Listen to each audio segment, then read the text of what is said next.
क्या ये संभव है कि आध्यात्मिक मार्ग पर किसी इंसान का सबसे बड़ा दुश्मन उसका अज्ञान नहीं बल्कि उसका अपना ज्ञान हो?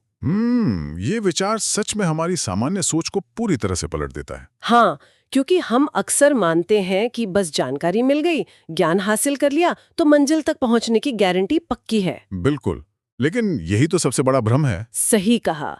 अगर वो ज्ञान केवल बातों तक सीमित रह जाए और हमारे कर्मों में ना उतरे, तो वो एक बहुत ही खतरनाक स्थिति पैदा कर सकता है। तो आज हम 12 अप्रैल 1984 की ब्रह्मा कुमारी अव्यक्त मुरली के एक अत्यंत शक्तिशाली और मैं कहूंगी कुछ हद तक झकझोर देने वाले स्रोत पर एक गहन चर्चा कर रहे हैं। और इस चर्चा का जो मुख्य मिशन है वो ये समझना है कि इस स्रोत में पवित्रता को महज एक अच्छा नैतिक गुण नहीं माना गया है। तो फिर इसे क्या माना गया है? इसे सच्चे ब्राह्मण जीवन की एक ऐसी कॉन्क्रीट की नींव बताया गया है जिसके बिना किसी भी आध्यात्मिक इमारत का खड़ा रहना मतलब भौतिक विज्ञान के नियमों की तरह ही असंभव है। बिल्कुल। और मुझे जो इस स्रोत सामग्री की बात सबसे बेबाक लगी वो है इसका सीधापन। अक्सर लोग आध्यात्मिकता में बहुत सी बातें सीखते हैं, लेकिन ये स्रोत साफ चेतावनी देता है कि अगर नींव हिल रही है तो सब कुछ व्यर्थ है। देखिए, इसकी सबसे खास बात इसका मनोवैज्ञानिक यथार्थवाद है। अक्सर आध्यात्मिक साहित्य हमें एक आदर्श स्थिति की ओर ले जाने का प्रयास करता है जहां सब कुछ बस शांत और सकारात्मक हो। हाँ, एकदम परफेक्ट दुनिया। लेकिन ये दस्तावेज मानव मन की गहराइयों में छिपे आत्मछल यानी खुद को धोखा देने की प्रवृत्तियों को सीधे तौर पर चुनौती देता है। मतलब ये सिर्फ क्या करना चाहिए नहीं बताता। बिल्कुल नहीं। ये उन सूक्ष्म तरीकों की परतें उधेड़ता है जिनसे हम अपनी कमजोरियों को महानता का चोला पहना देते हैं। ये समझना अहम है कि ज्ञान का होना और ज्ञान का स्वरूप बन जाना, इन दोनों के बीच एक बहुत गहरी खाई है। और यही खाई अक्सर इंसान की सबसे बड़ी हार का कारण बनती है। इस खाई को समझने के लिए स्रोत में एक बहुत ही सटीक रूपक दिया गया है, एक 21 मंजिला इमारत का। ये एक बहुत ही शक्तिशाली रूपक है। स्रोत तर्क देता है कि ब्राह्मण जीवन का फाउंडेशन ही पवित्रता की शक्ति है। और अगर ये नींव कमजोर है तो 21 जन्मों की प्राप्तियों वाली जो ये 21 मंजिला इमारत है वो कभी भी स्थिर या जिसे अचल कहा गया है वो नहीं रह सकती। अगर मैं इसे एक आधुनिक नजरिए से देखूं तो ये ऐसा है जैसे किसी ने फिटनेस का पूरा मैनुअल रट लिया हो, उसे सारी एक्सरसाइज पता हो लेकिन वो कभी जिम ही नहीं जाता। एकदम सही। या फिर जैसे कोई स्ट्रक्चरल इंजीनियर दुनिया की सबसे बेहतरीन गगनचुंबी इमारत का डिजाइन कागज पर तैयार करे, उसे सारे समीकरण पता हैं, हवा के दबाव का अंदाजा है, लेकिन जब असल में जमीन पर काम शुरू होता है तो वो नींव में घटिया क्वालिटी का सीमेंट डाल देता है। बिल्कुल। अब इमारत चाहे कितनी भी शानदार क्यों ना दिखे, उसका गिरना तय है। इंजीनियर को पता था कि क्या सही है, फिर भी उसने गलत सामग्री का चुनाव किया। ये तो बहुत बड़ी विडंबना है और मुझे लगता है इसी विडंबना को समझाने के लिए स्रोत में एक दिलचस्प शब्द का प्रयोग किया गया है, ज्ञानी भक्त। हाँ, ज्ञानी भक्त। पर ये शब्द तो विरोधाभासी लगता है ना। ज्ञानी वो है जिसे ज्ञान है और भक्त वो है जो बस भक्ति करता है। ये एक साथ कैसे? देखिए, इस स्रोत के अनुसार ज्ञानी भक्त वह व्यक्ति है जो इस श्रेष्ठ आध्यात्मिक जन्म की, वर्तमान युग की और परमात्मा की महिमा तो बहुत अच्छी तरह गाता है। उसे नियमों की पूरी जानकारी भी है। अच्छा। लेकिन वह स्वयं उन गुणों का स्वरूप नहीं बना है। मतलब वो केवल उस इंजीनियर की तरह डिजाइन की तारीफ कर रहा है, लेकिन उसने उस डिजाइन को हकीकत में बदलने की मेहनत नहीं की। यथार्थ में यही होता है। ऐसे लोग नामधारी ब्राह्मण कहलाते हैं। नामधारी ब्राह्मण? हाँ, वे सिर्फ नाम के लिए एक आध्यात्मिक पहचान ओढ़ लेते हैं, लेकिन वे सच्ची ब्राह्मण आत्मा नहीं बन पाते। इसका मनोवैज्ञानिक कारण यह है कि ज्ञान को केवल बुद्धि के स्तर पर रखना आसान होता है। उसमें एक तरह का बौद्धिक अहंकार भी पोषित होता है कि मुझे सब पता है। बिल्कुल। लेकिन उस ज्ञान को अपने स्वभाव में उतारने के लिए जिस पवित्रता की आवश्यकता होती है वो कष्टकारी हो सकती है, क्योंकि वो पुराने संस्कारों को तोड़ने की मांग करती है। और जब ये नींव कमजोर रह जाती है तो इंसान सर्व शक्तियों के वरदान से वंचित रह जाता है और सच्ची आध्यात्मिक प्राप्तियों का अनुभव कभी स्थिर नहीं रह पाता। ये बात तो समझ में आती है कि ज्ञान को आचरण में उतारना मुश्किल है, लेकिन कोई इंसान जो इतनी गहरी आध्यात्मिक बातें समझता हो, वो जानबूझकर अपनी नींव कमजोर क्यों छोड़ेगा? यहीं से हम इस दस्तावेज के दूसरे और अधिक जटिल हिस्से में प्रवेश करते हैं, जो अबेलापन यानी लापरवाही और इंसान के खुद को धोखा देने के तरीकों पर केंद्रित है। हाँ, इंसान का दिमाग कैसे कैसे बहाने गढ़ता है, इसके जो उदाहरण स्रोत में दिए गए हैं वे सच में हैरान करने वाले हैं। बिल्कुल। कोई अपनी अपवित्रता या कमजोरी को ये कहकर सही ठहराने की कोशिश करता है कि ये कोई कमी नहीं है, ये तो मेरी महानता है। अरे बाप रे! या फिर सबसे आम बहाना, ये तो बस सेवा का एक साधन है। इंसान का मस्तिष्क संज्ञानात्मक असंगति या कॉग्निटिव डिसोनेंस से बचने के लिए ऐसे आवरण तैयार करता है। जब हमारे कर्म हमारे ऊंचे आदर्शों से मेल नहीं खाते, तो हम कर्मों को सुधारने के बजाय आदर्शों की परिभाषा ही बदल देते हैं। और इसी को आत्मछल कहा गया है। एकदम सही। स्रोत इस बात को बहुत सूक्ष्मता से पकड़ता है कि इंसान किस तरह अपनी कमजोरियों को सहयोग या मदद का खूबसूरत नाम दे देता है। लोग दावा करते हैं, हम किसी से प्रभावित नहीं हैं, हम तो बस उनका सहयोग ले रहे हैं क्योंकि इससे सेवा का कार्य बढ़ रहा है। अच्छा, यहाँ मैं थोड़ा रुक कर एक सवाल उठाना चाहूंगी। क्या ऐसा नहीं हो सकता कि कोई इंसान वाकई में निस्वार्थ भाव से किसी की मदद कर रहा हो या सहयोग ले रहा हो? ये संशय एकदम स्वाभाविक है। क्योंकि क्या हम अनजाने में अपनी कमियों को छिपाने के लिए सेवा या मदद जैसे भारी शब्दों का इस्तेमाल करने लगे हैं? आखिर ये शब्द आध्यात्मिक मार्ग पर हमेशा सकारात्मक माने गए हैं। देखिए, स्रोत यहीं पर एक बहुत स्पष्ट विभाजक रेखा खींचता है। ये देखना होता है कि उस सहयोग के पीछे की निर्भरता कितनी गहरी है। निर्भरता मतलब डिपेंडेंसी। हाँ, स्रोत स्पष्ट करता है कि अगर कोई मददगार है और उस व्यक्ति विशेष के बिना किसी का आध्यात्मिक जीवन या सेवा का कार्य रुक जाता है, तो इसका सीधा अर्थ है कि वहां सहयोग नहीं बल्कि मानसिक प्रभाव और निर्भरता है। ओह, जहां निर्भरता है वहां आजादी तो हो ही नहीं सकती। बिल्कुल नहीं। और आत्मधोखे की इंतहा तब होती है जब इंसान खुद को निर्दोष साबित करने के लिए दूसरों को दोषी ठहराने लगता है। जैसे लोग कहते हैं, मैं तो ठीक हूं लेकिन परिस्थितियां ऐसी हैं, या मैं नहीं कर रहा, ये मुझे करने पर मजबूर कर रहे हैं। हाँ, ये एक तरह का रक्षात्मक तंत्र है, एक डिफेंस मैकेनिज्म। और शायद यही रक्षात्मक तंत्र उस भारी दंड का कारण बनता है जिसका जिक्र स्रोत में आगे किया गया है। बिल्कुल।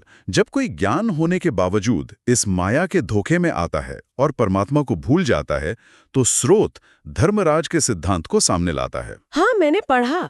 वहां बताया गया है कि ऐसे व्यक्ति को 100 से 1000 गुना अधिक दंड का सामना करना पड़ता है और वहां कोई रियायत या रहम नहीं होता।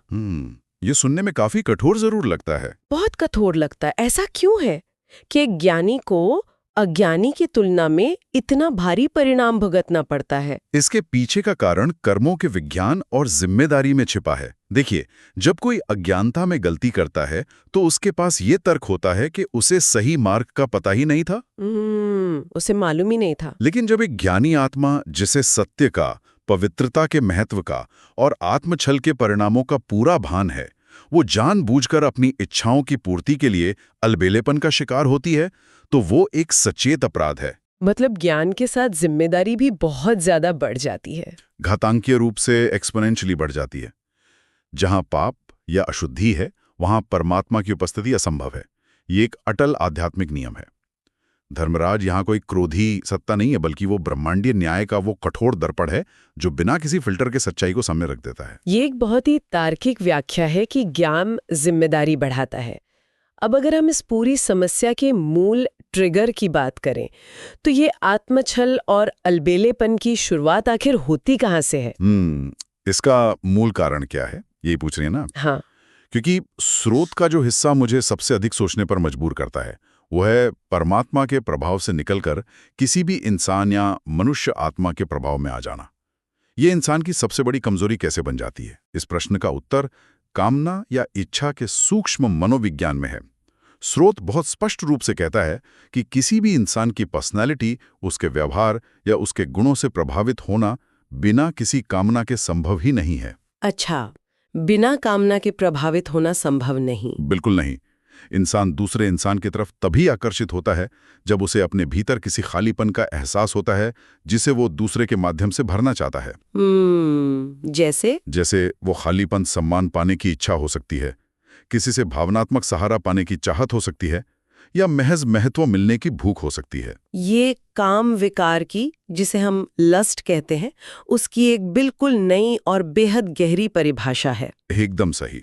क्योंकि साधारण दुनिया में काम विकार को मुख्य रूप से शारीरिक आकर्षण तक ही सीमित रखा जाता है, लेकिन इस स्रोत के अनुसार किसी के व्यक्तित्व से प्रभावित हो जाना या किसी के बोलने के तरीके से बंध जाना, हाँ, या किसी इंसान से इस हद तक जुड़ जाना कि उसके बिना आध्यात्मिक कार्य ही नीरस लगने लगे, ये सब उसी महाशत्रु का एक अंश है। बिल्कुल।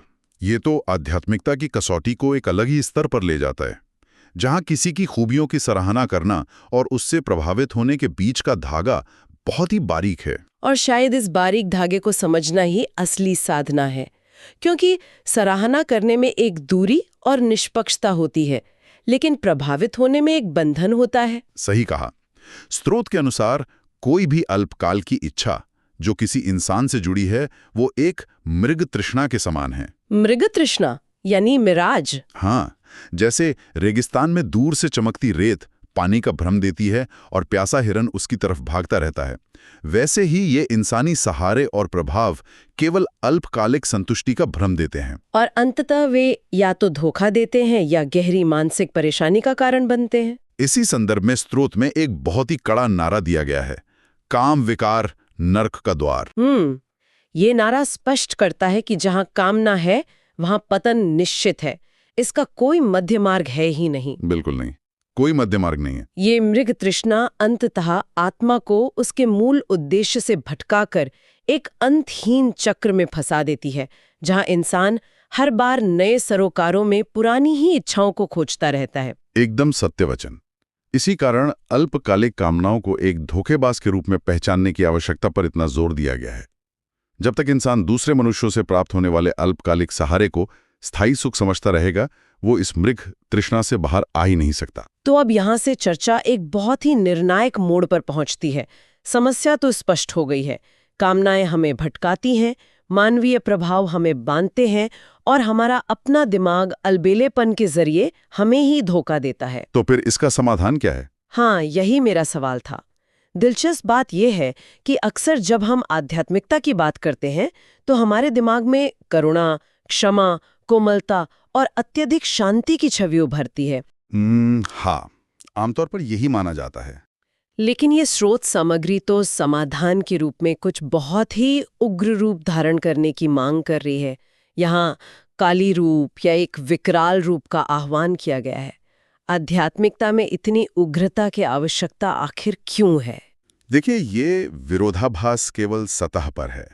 गहराई में जाने पर पता चलता है कि ये उग्रता किसी दूसरे इंसान के प्रति नहीं दिखानी है। अच्छा, दूसरों के लिए नहीं है? बिल्कुल नहीं। इंसान का सबसे बड़ा संघर्ष हमेशा खुद से होता है। स्रोत स्पष्ट करता है कि ये काली रूप अपनी ही कमजोरियों, अपने ही अलबेलेपन और अपने ही पापों, जिन्हें यहाँ विकर्म कहा गया है, उनके प्रति धारण करना है। ओह, समझी। अक्सर हमारी करुणा और क्षमा बाहर वालों के लिए कम और अपने लिए बहुत ज्यादा होती है। बिल्कुल। हम दूसरों की छोटी सी गलती पर न्यायाधीश बन जाते हैं और अपनी कमियों के लिए सबसे बड़े वकील बन जाते हैं। हम खुद को कितनी आसानी से ये समझा लेते हैं कि अरे बेचारा है, थोड़ा थोड़ा तो चलता है, समय के साथ सब ठीक हो जाएगा। और यही स्रोत के अनुसार आध्यात्मिक पतन का सबसे बड़ा कारण है। अपनी कमियों को सहलाना, उनके लिए तर्क गढ़ना बंद करना होगा। अपने ही प्रति यह स्नेही या नरम भावना रखना बहुत खतरनाक है। तो जब तक इंसान अपने विकर्मों के ऊपर एक विकराल और निर्मम रूप धारण नहीं करेगा, तब तक वह उन्हें जड़ से खत्म नहीं कर सकता। एकदम सही। कोई भी बुराई तब तक जीवित रहती है जब तक उसे अंदर से थोड़ा सा भी पोषण या स्वीकार्यता मिलती रहती है। काली रूप का अर्थ है उस स्वीकार्यता को पूरी तरह से हमेशा के लिए नष्ट कर देना। इस प्रक्रिया में स्रोत एक बहुत ही व्यवहारिक डायग्नोस्टिक टूल भी प्रदान करता है, जो मुझे व्यक्तिगत रूप से बहुत उपयोगी लगा। आप ध्यान और योग वाले हिस्से की बात कर रही हैं?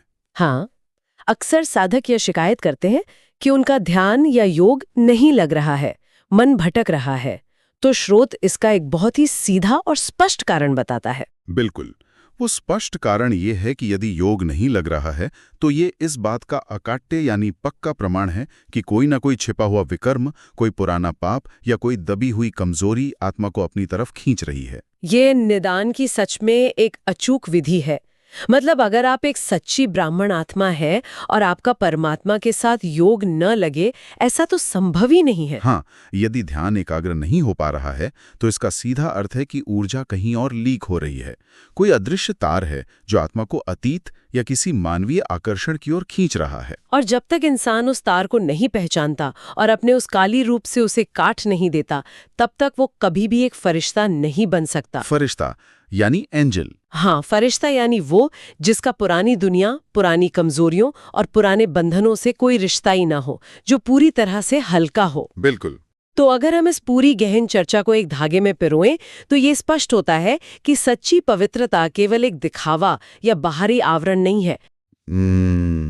ये उस 21 मंजिला मजबूत इमारत की वो नींव है जिसमें किसी भी प्रकार के अलबेलेपन, कामना या मानवीय प्रभाव की कोई गुंजाइश है ही नहीं। साथ ही ये भी समझना आवश्यक है कि सिर्फ ज्ञान होना या ज्ञानी भक्त बनकर महिमा गाना काफी नहीं है। बिल्कुल।